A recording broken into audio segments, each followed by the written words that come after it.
तो आज का मेरा जो अगला टेंस है फ्यूचर इंडेफिनिट टेंस का इंट्रोगेटिव सेंटेंस। कल मैंने बताया था फ्यूचर इंडेफिनिट टेंस का सिंपल सेंटेंस।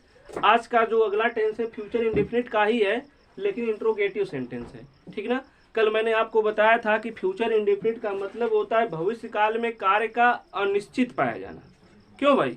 भविष्य में कार्य का अनिश्चित पाया जाना फ्यूचर इंडेफिनिट टेंस का जो है पहचान है। इसकी पहचान क्या मैंने बताया था, गा गे गी, वाक्यों के अंत में गा गे गी आता है, ठीक ना। इसके अलावा इस टेंस में सहायक क्रिया जो है हेल्पिंग वर्ब जो इसकी है विल और शैल का प्रयोग करते हैं। जो सहायक क्रिया है इसकी हेल्पिंग वर्ब जो है वो विल शैल का प्रयोग करते हैं। मैंने बताया था यदि वाक्य you we they you they he she it या किसी का नाम हो तो उसके साथ विल का प्रयोग करते हैं, और आई के साथ जो है आई के साथ और वी के साथ आई और वी के साथ शैल का प्रयोग करते हैं। और बाकी अन्य जितने भी करता है आई वी को छोड़ करके, चाहे वह ही हो, चाहे सी हो, चाहे इट हो, चाहे किसी का नाम हो, चाहे दे हो, चाहे यू हो, सभी के साथ जो है क्या लगेगा, विल का प्रयोग करते हैं। और हेल्पिंग वर्ब के अलावा जो है जो मेन वर्ब है इसमें मेन वर्ब की फर्स्ट फॉर्म का ही प्रयोग करते हैं, ध्यान रहे, ठीक ना। ये सारा मैं आपको कल रूल बता दिया था। इसके अलावा मैंने आपको ये भी बताया था कि वाक्य यदि सिंपल है, यदि वाक्य बिल्कुल सिंपल में है फ्यूचर इंडेफिनिट टेंस तो उसमें ये रूल काम करेगा, है ना, आई वी के साथ शैल और बाकी सभी के साथ विल। लेकिन यदि कार्य आपका अनिवार्य रूप प्रकट कर रहा है या निश्चितता प्रकट कर रहा है ना, या कोई बाध्यता है तो यह फार्मूला क्या होता है, उल्टा हो जाता है। अगर कार्य वाक्य में अनिश्चितता प्रकट हो रही है, अनिश्चितता तो मान लीजिए सब में ही है, लेकिन अनिवार्यता अगर प्रकट हो रही है, जैसे कह दिया कि मैं आज स्कूल अवश्य जाऊंगा, है ना, तो अमूमन होना चाहिए आई के साथ शैल, लेकिन जब अवश्य आ जाएगा वाक्य में तो हम क्या लगा देंगे, विल का प्रयोग कर देंगे। ये नॉर्मली सब नियम है, मैंने कल इसको बता दिया था। चलिए आज देखते हैं यदि वाक्य इंट्रोगेटिव सेंटेंस है तो ऐसे वाक्यों का अनुवाद कैसे करेंगे। सबसे पहले देखिए, जब भविष्य काल में फ्यूचर इंडेफिनिट टेंस में वाक्य इंट्रोगेटिव होगा तो वह क्या से शुरू होगा। फर्स्ट टाइप अगर है तो क्या से शुरू होगा। फर्स्ट टाइप और सेकेंड टाइप दो टाइप के वाक्य होते हैं इंट्रोगेटिव, है ना। तो इसमें क्या होगा, क्या से शुरू है, देखिए सब में क्या लगा हुआ है। और ऐसे वाक्यों का अनुवाद करते समय सबसे पहले फार्मूला में विल शैल का ही प्रयोग होगा। इस टेंस की जो सहायक क्रिया है विल शैल, सबसे पहले उसका प्रयोग करेंगे, ध्यान रहे। देखिए यहाँ पे फार्मूला मैं लिख दिया हूँ, पहले विल शैल, उसके बाद सब्जेक्ट, उसके बाद मेन वर्ब की फर्स्ट फॉर्म, फिर ऑब्जेक्ट और अदर आदि का प्रयोग होगा। तो ध्यान रहे, जब भी प्रेजेंट फ्यूचर इंडेफिनिट टेंस का जो इंट्रोगेटिव सेंटेंस आप बनाएंगे फर्स्ट टाइप का, तो वाक्य क्या से शुरू है तो सबसे पहले सहायक क्रिया विल शैल का ही प्रयोग करेंगे। सेकेंड टाइप मैं इसके बाद बताऊंगा। मैंने फार्मूला बता दिया, सारे नियम जो कल का मैंने बताया था एक बार रिवीजन कर दिया। अब चलते हैं, इसका जो है थोड़ा सा मैं इसको बता रहा हूं कि देखिए इसका अनुवाद कैसे किया जाएगा। सब लोग ध्यान से देखिए, चलिए बनाते हैं।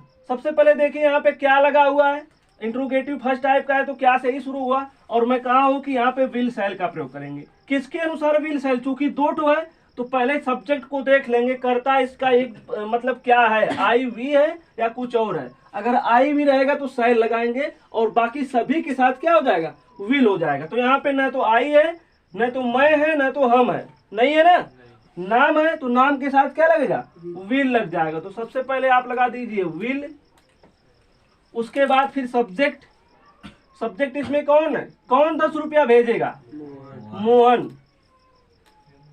मोहन 10 रुपया भेजेगा, विल मोहन। अब उसके बाद देखिए मुख्य क्रिया, मैंने विल लिख दिया, सब शैल नहीं लिखना था इसमें, फिर सब्जेक्ट मैंने मोहन लिख दिया। उसके बाद मेन वर्ब क्या है, भेजना।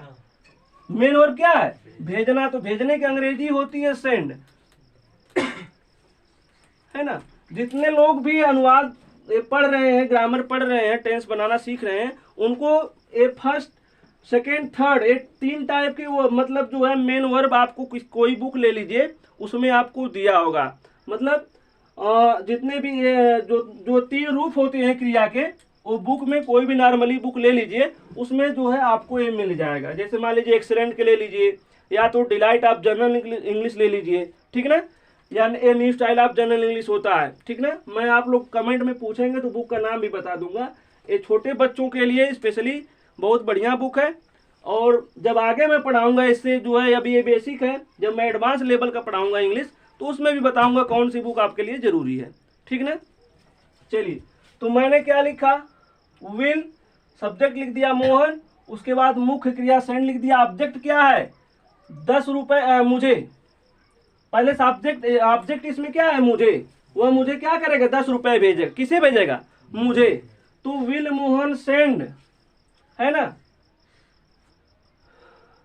मुख्य क्रिया के बाद अभी पहले यहां 10 रुपए होगा, will Mohan send 10 rupees, will Mohan send 10 rupees to me, किसे भेजेगा, मुझे, ठीक ना। देखिए 10 रुपए किसे, मुझे, तो ऑब्जेक्ट में जो है क्या हो जाएगा, मी। हमेशा जब भी जो है मुझे रहता है तो उसका जो है यहाँ पे क्या हो जाएगा, मी। अगर यहाँ पे जैसे यहाँ पे रहता कोई आई तो आई लग जाता, अगर हमें रहता तो अस लग जाता, ठीक ना। तो ध्यान दीजिएगा, मुझे है तो मी हो जाएगा, उन्हें रहता तो देम हो जाता, अगर यहाँ पे उन्हें रहता तो क्या लग जाता, देम का प्रयोग करते हैं, ठीक ना। तो मैं जो मेरी पिछली वीडियो में मैंने बताया है कि जो सब्जेक्टिव क्या होता है, पोसेसिव क्या होता है, ऑब्जेक्टिव क्या होता है, उसको जाके आप लोग देखिएगा, सारी चीज मैं बताया हूं। अगर नहीं मिल रहा, कोई दिक्कत है तो आप मुझे बताइए, मैं फिर से बताऊंगा। चलिए, क्या स्कूल सोमवार को खुलेगा, ठीक ना। अब देखिए यहाँ पर क्या है, फिर सब्जेक्ट जो है पहले हमको सब्जेक्ट के अनुसार जो है सहायक क्रिया लिखना है, शैल और विल का प्रयोग। तो यहाँ पर बताइए सब्जेक्ट क्या है, सब्जेक्ट क्या है, स्कूल है ना, तो इसकी स्कूल है तो आई वी तो है नहीं, तो विल ही लगेगा, आई वी नहीं है तो विल का ही प्रयोग होगा। तो विल लिख दो, will school, will SCHOOL, will school, ठीक ना। इसके बाद क्या है बोलो, अरे भाई मैं विल लिख दिया, सब्जेक्ट लिख दिया, मेन वर्ब क्या है, खुलना, विल स्कूल ओपन,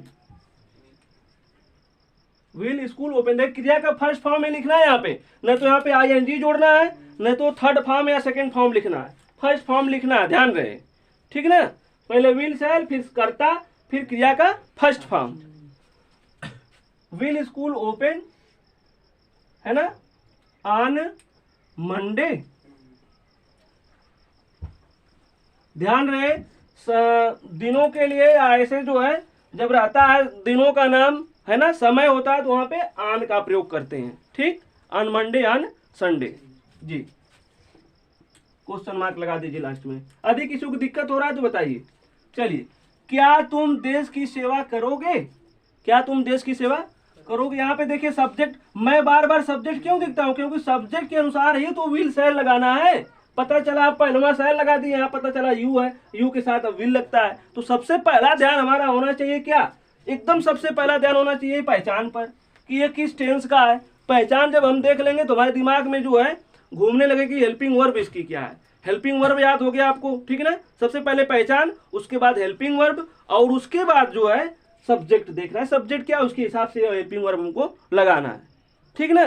फॉलो नहीं करते हो तुम लोग, मैं जितनी चीजें बताता हूँ उसको फॉलो किया करिए, तब अनुवाद सही होगा।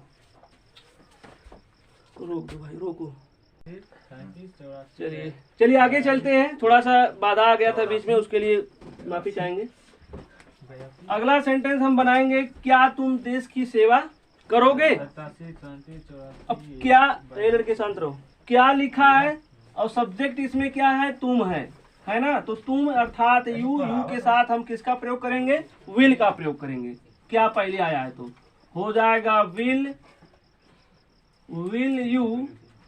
सेवा करने का हेल्प भी लिख सकते हैं या सर्व लिख सकते हैं, बढ़िया वर्ड है, SERVE, विल यू सर्व, है ना, किसकी सेवा, देश की सेवा, to the country,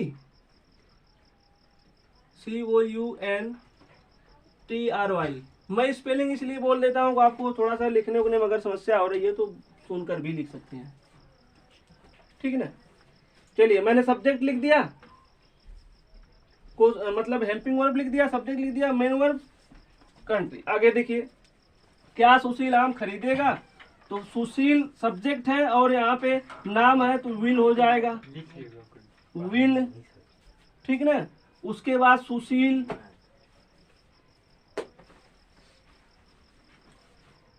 will Sushil, main verb क्या है, खरीदना, मेन वर्ब क्या है, और खरीदने की इंग्लिश क्या होती है, बाई, या परचेज भी लिख सकते हैं, will Sushil by a mango, एक आम, या ऐसे लिख सकते हैं, क्वेश्चन मार्क लगा दीजिए, ठीक ना। तो ये था फर्स्ट टाइप का इंट्रोगेटिव सेंटेंस, ठीक ना। इसको स्क्रीनशॉट ले लीजिए आप लोग, और मैं सेकेंड टाइप वाला भी आपको करवा दे रहा हूं अभी। चलिए, अभी तक हमने फर्स्ट टाइप का देखा, सेकेंड टाइप का अब इसके बाद हम बताएंगे। इंट्रोगेटिव सेंटेंस मैंने बता रहा था, फर्स्ट टाइप का मैंने आपको बताया, उसके बाद जो वाक्य आपका स्टार्ट हो रहा है आप सेकेंड टाइप का, ठीक ना। जरा इसको भी देख लेते हैं कि और सेकेंड टाइप का जो है अगर वाक्य आ जाता है फ्यूचर इंडेफिनिट टेंस में तो उसका अनुवाद कैसे करेंगे। चलिए देखिए, अगर वाक्य क्या से प्रारंभ था तो विल शैल का प्रयोग पहले करते थे, है ना। लेकिन यही यदि प्रश्नवाचक शब्द बीच में आ गया, वही क्वेश्चन वर्ड जो है, जो क्या पहले आता था, अब अगर बीच में आ जाएगा, देखिए यहाँ पे कहाँ लगा है सब में, है ना, या कहाँ, क्या, कौन, कैसे, किसका, किसकी, किसने, कितना, कितनी, जो कुछ भी हो, अगर बीच में आ जाएगा तो सबसे पहले इनकी अंग्रेजी लिख देंगे। क्या लिख देंगे, सबसे पहले इनकी अंग्रेजी। यहाँ पे देखिए क्वेश्चन वर्ड पहले लिख देंगे, सारा नियम जो है पहले की ही तरह रहता है। यही ना, मैं कई बार पढ़ा दिया हूँ, तो ज्यादा आपको समस्या नहीं होने वाली है अगर मेरी वीडियो आप लोग रेगुलर देखते होंगे तो। चलिए पहले इसकी अंग्रेजी लिख देते हैं। यहाँ पे कौन की अंग्रेजी क्या होगी, हु, क्यों भाई, हु। अब सारा चीज यही है, ऐसे ही पहले की तरह कर दीजिए। अब देखिए सब्जेक्ट क्या है, तुम्हें है, सब्जेक्ट क्या है, तुम्हें है, तो तुम्हें आप रूप से देखा जाए तो ये ऑब्जेक्ट है ना। और कौन, यही आपका सब्जेक्ट है, ये तुम्हें भले से पहले आया है लेकिन है ये ऑब्जेक्ट। समझिए बात को ध्यान से, यहाँ पे कौन तुम्हें पढ़ाएगा, तुम्हें कौन पढ़ाएगा, तो कौन ही इसमें सब्जेक्ट भी है। बात समझ में आ रहा है। तो ऐसे हो जाएगा हु, और फिर विल लिख दीजिए, हु विल। अब इसके बाद मुख्य क्रिया, क्योंकि सब्जेक्ट के बाद मुख्य क्रिया लिखते थे ना, इसके बाद तो मुख्य क्रिया लिख दीजिए, who will teach, who will teach. अब यहाँ तुम्हें पहले नहीं लिखना, इसको बाद में ऑब्जेक्ट के रूप में लिखना, ध्यान रहे। बोलिए भाई, किसी को दिक्कत है क्या। जैसे यहाँ पे लिखते थे पहले, यहाँ पे विल सेल, तो यहीं से लिखना है। देखो पहले विल सेल मैंने लिख दिया, और सब्जेक्ट क्योंकि तो सब्जेक्ट ये है, इसी में क्वेश्चन वर्ड भी है, तो इसलिए इसको पहले मैंने लिख दिया। उसके बाद इसके अनुसार, सब्जेक्ट के अनुसार जो है विल लिख दिया, फिर मुख्य क्रिया टीच, और ये जो तुम्हें लगा है, ये तुम्हें जो देख रहे हो, ये ऑब्जेक्ट है, तो हु विल टीच यू, ठीक ना। चलिए अब हम क्या करेंगे, तो क्या है, तो पहले इसकी अंग्रेजी लिख देते हैं, व्हाट, फिर सहायक क्रिया हम के अनुसार। अब बताइए हम का मतलब क्या, वी है कि नहीं। अब देखिए यहाँ पे मैं लिख दिया हूँ स्पष्ट, आई और वी के साथ सेल लिखा है कि नहीं, तो यहाँ पे हो जाएगा व्हाट सेल वी, ऑब्जेक्ट करता जो है वी है ना, तो व्हाट सेल वी, करने का अंग्रेजी डू। अब लिखा है तो नाउ हो जाएगा। बोला करिए, नहीं समझ में आ रहा है तो। मैंने पहले क्या के अंग्रेजी लिख दिया व्हाट, उसके बाद सब्जेक्ट है जो है हम, तो हम के अनुसार मैंने सेल लिख दिया, पहले सब सहायक क्रिया लिखते हैं, उसके बाद वी लिख दिया, फिर क्या करने का अंग्रेजी मैंने मेन वर्ब लिख दिया डू, और लास्ट में अब की अंग्रेजी लिख दिया, ठीक ना। आ रहा है समझ में। चलिए अब हम कहाँ ठहरेंगे, है ना, बहुत छोटा छोटा मैं दिया हूं कि आपको समझ में आ जाए, ठीक ना। जैसे ही मेरा फ्यूचर इंडेफिनिट, कंटीन्यूअस, परफेक्ट सब खत्म होगा, मैं आपको शुरू से जो है बड़े बड़े वाक्य करवा दूंगा, एडवांस टाइप के, अगर आपको लग रहा होगा कि सर बड़ा छोटा छोटा बनवाए हैं तो, है ना। चलिए तो कहाँ की अंग्रेजी क्या हो जाएगी, वेयर, सब्जेक्ट क्या है, हम है, इसमें फिर हम है ना, चलिए हम है तो बड़ा गधे, हम है तो क्या गम है, अच्छे सुने हो ना।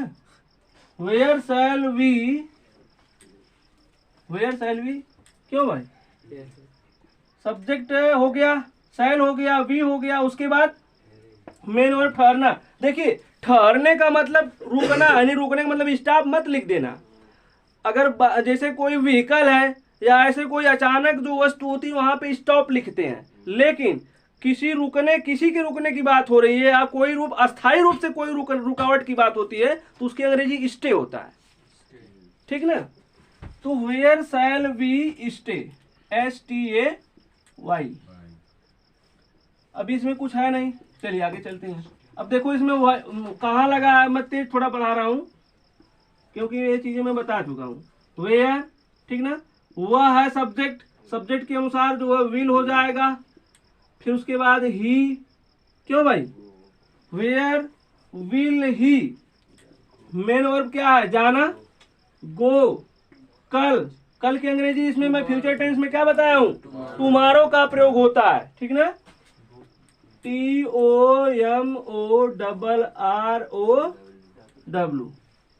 चलिए कोई दिक्कत किसी को, क्यों भाई, ठीक है। अगर मैंने जो फर्स्ट टाइप का ही बताया है उसमें थोड़ा सा वॉइस के लिए प्रॉब्लम होगी आप लोगों को, तो थोड़ा सा कोऑपरेट करिएगा। अगर नहीं समस्या होगी, कोई जैसे नहीं आ रहा होगा समझ में, तो मैं फिर से उसको बना दूंगा, ठीक।